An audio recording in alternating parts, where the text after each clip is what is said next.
자, 오늘은 이건 좀 뭐 이전에 뭘 좀 했던 거지만 좀 더 우리가 구체적으로 교회가 정치를 외면할 때 어떤 일이 벌어지는가 요걸 좀 다뤄보겠습니다. 지금 미국이나 사실 미국 전 세계에서 가장 기독교의 그 복음주의 영향이 가장 강한 것은 미국입니다.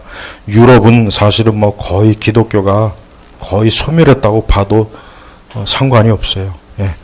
그런데 우리가 알 수 있는 것은 미국의 기독교가 처음에는 안 그랬는데 시간이 지나면 지날수록 이 경건주의의 영향을 받아서 이 정치나 이런 부분에 있어서 미국의 기독교가 좀 침묵하는 그러한 상황으로 교회가 많이 변했죠. 그러니까 사실 미국의 교회들이 미국의 건국 이후에 미국의 그 교회는 정치와 굉장히 밀접했어요. 정치인들도 그렇고 교회도 그렇고 물론 여전히 그런 면이 강하긴 하죠. 트럼프가 당선될 때도 미국의 그 보수적 복음주의 그룹들이 전폭적으로 지원했으니까. 그러나 전반적으로 볼 때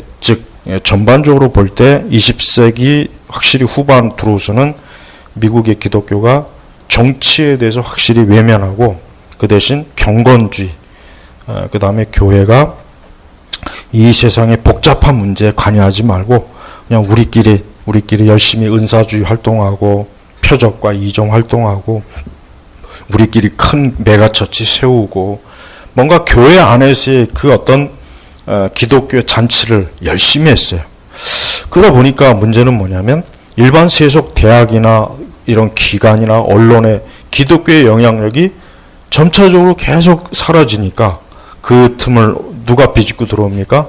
그 틈을 좌파들이, 흔히 얘기해서 미국의 PC 세력들, 그런 세력들이 그 모든 영역을 다 휘짓고 들어왔어요.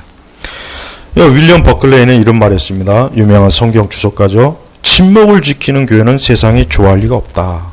침묵을 지키는 교회는 세상이 좋아할 리가 없다 그랬어요. 그러니까 윌리엄 버클레이 같은 경우 영국의 유명한 성서 주석가죠. 그랬습니다. 여기서 침묵이라고 하는 것은 뭐냐면 교회가 교회 안에서만 우리끼리 복음 교회 안에서만 어떤 기독교적인 어떤 영적인 의무만을 그저 나누는 것이 전부이냐 그거예요. 그러니까 실제적으로 교회가 이 세상의 정치나 경제를 해서 기독교적인 관점으로 뭔가 딱 다루는 그런 분명히 그게 있는데 성경이 분명히 있는데 그걸 하지 않고 침묵. 그런 걸 껄끄러워지는 껄끄러. 여러분 이 세상 권력은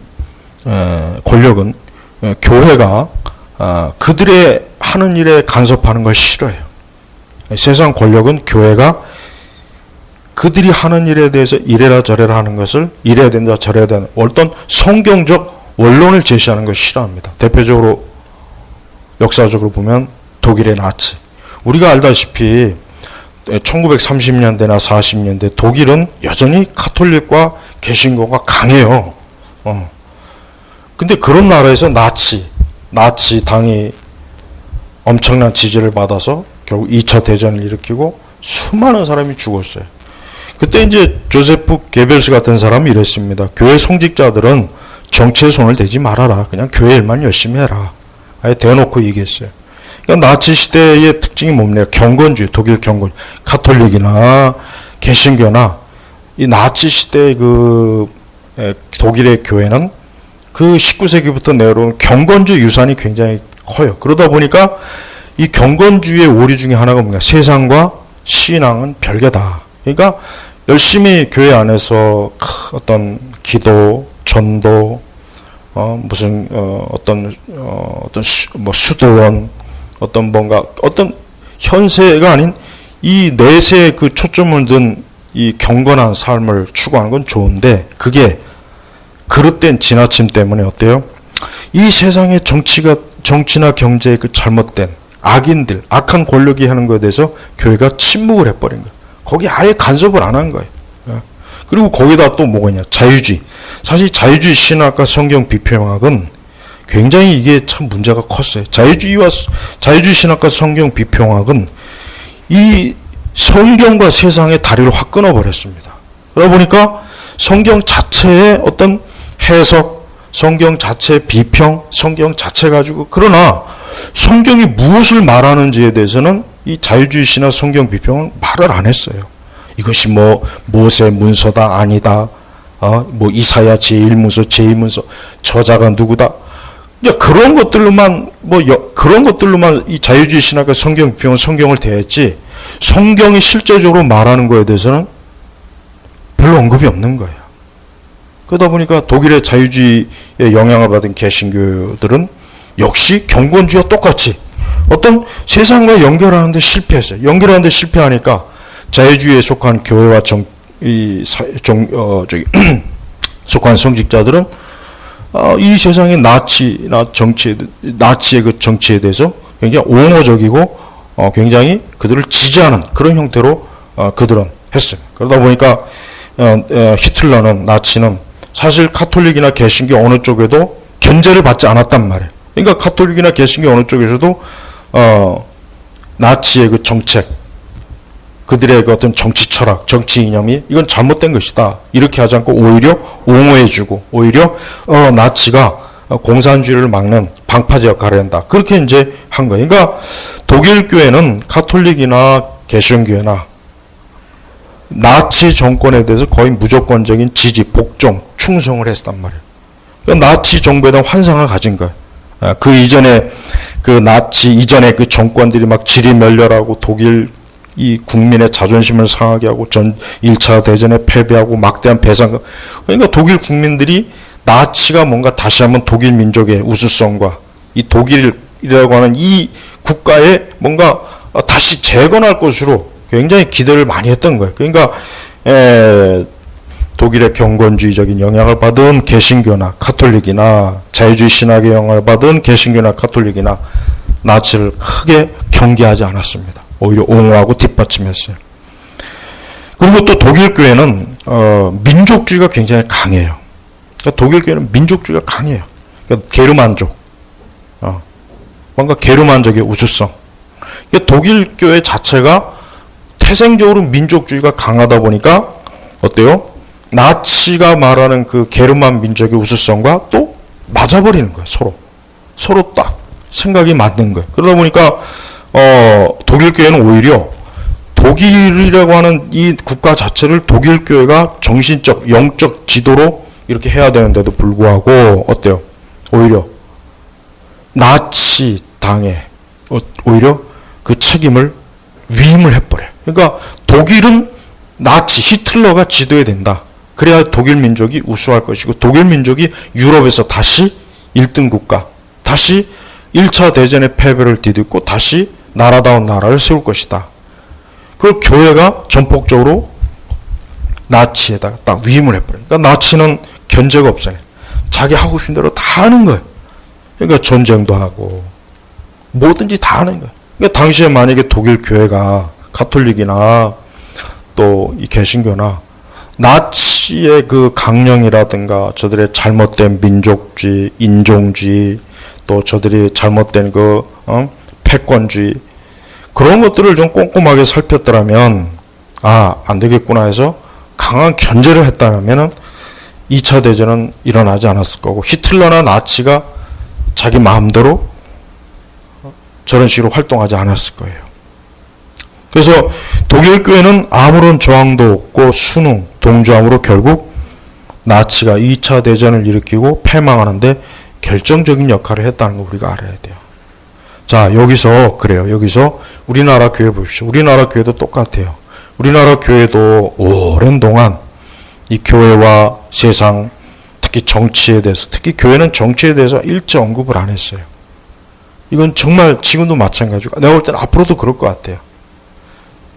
좀 예를 들면 좀 이제 반기독교적인 어떤 법을 제정할 때 그때는 또 교회가 또 한 목소리를 냈죠. 그러나 그때뿐이에요. 근본적으로 우리 한국 사회 정치가 뭔가 이거 사회주의, 좌파, 심지어 공산주의, 주사파 형식으로 나가는데도 불구하고 교회는 침묵했고 오히려 기독교 내 좌파들이 더 왕성하게 설쳐됐습니다. 이게 문제입니다. 결국 그러니까 오히려 지금 우리나라 교회도 뭐가 문제냐면 교회 자체가 오히려 기독교 좌파들에 의해서 교회가 물들어 버렸어요. 그러니까 기독교 안에는 우파가 없어요. 사실 엄밀히 얘기하면 기독교 안에는 우파라는 것도 없고 뭐 중도라는 것도, 사실 우리 한국교회는 어떤 뚜렷한 정치적인 지형이 없습니다. 엄밀히 얘기하면 그래요. 물론 이제 겉으로 우파다 좌파다 하긴 하겠죠. 그러나 전반적으로 우리 한국교회는 우리 시대 정치적인 지형, 사회주의 좌파에 우리 한국교회가 많이 물들었다는 거예요. 이게 정확한 답변이에요. 그러니까 우리나라 교회도 나치의 시대 독일교회와 똑같은 거예요. 경건주의, 특히 경건주의. 그러니까 우리나라 교회도 보십시오. 수많은 목회자들이 지금도 여전히 교회 안에서 성도들이 신앙생활 잘하는 거, 충성하는 거, 봉사하는 거, 헌신하는 거 수십 년 동안 그래 왔어요. 또 그렇게 했고, 그래서 교회가 커졌어요. 큰 교회 많이 생겼어요. 그런데 목회자들이나 일반 신자들이나 정치적인 올바른 의식이 없어요. 자유민주주의가 뭔지, 사회주의가 뭔지. 아니, 우리가 지금 신앙을 누리는 이 자유민주주의 체제 자체부터 저들은 어때요? 받아들이질 않는 거예요.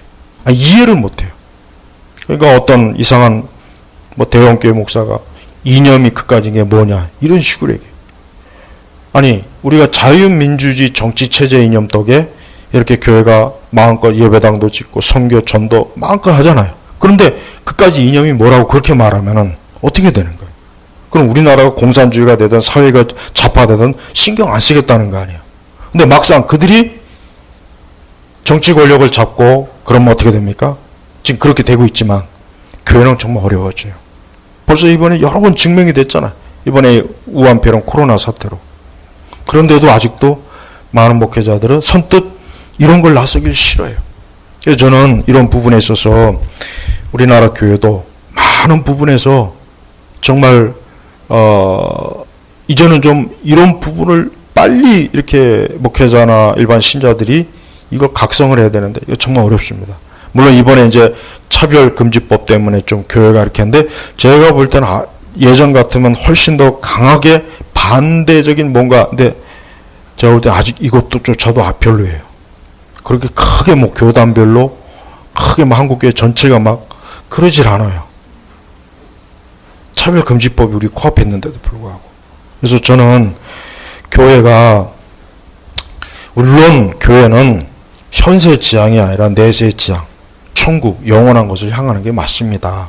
그런데 참된 교회는 이 현세의 질서, 정치 질서, 사회 질서에 대해서 교회가 침몰하게 되면 바로 나치 같은 일이 벌어지고, 우리나라, 또 미국도 봐요. 미국도. 그 좋은 청교도 유산들이 다 사라졌잖아요. 그 대신 그 자리에 좌파, 좌익들이 가득 찼어요. 모든 영역에 가득 찼단 말이에요. 그러니까 교회가 예수 그리스도의 복음을 전하는 데 있어서 그 복음을 경계를 허물고 무너뜨린 거에 대해서 근본적으로 뭔가 교회가 대비를 했어야 되는데 대비를 하지 않는 거예요. 그래서 저는 이 부분에 있어서 저는 교회가 좀 각성해야 되고, 또 우리나라 교회는 제일 심각한 게 지금 이런 상태로 이제 우리나라가 자꾸 이렇게 사회주의로 계속 가게 되면 교회가 정말 힘들어져요. 교회가 설 자리가 없어져요. 이게 진짜 심각합니다. 그래서 빨리 좀 교회 안에 우리 청년들, 장년들, 우리 목회자들이 이런 부분에 있어서 좀 확실하게 빨리 좀 이걸 해야 되는데 좀처럼 안 해요. 그만큼 우리가 교회가 어떤 하나의 그 개토화되면서 그 안에서만 어쨌든 교회가 잘해보려고 하는 게, 그게 물론 한편으로 교회 자체가 번성하는 요인도 되겠지만 한편으로 교회는 완전히 고립이 되어서 이 세상이 어떻게 돼가는지 신경 안 쓰다가 나중에 세상이 악화되고 굉장히 문제가 커졌을 때 교회가 역시 그거에 의해서 큰 해를 입는다는 거예요. 북한 봐요, 북한. 결국 공산주의가 북한의 모든 교회를 다 없애버렸죠.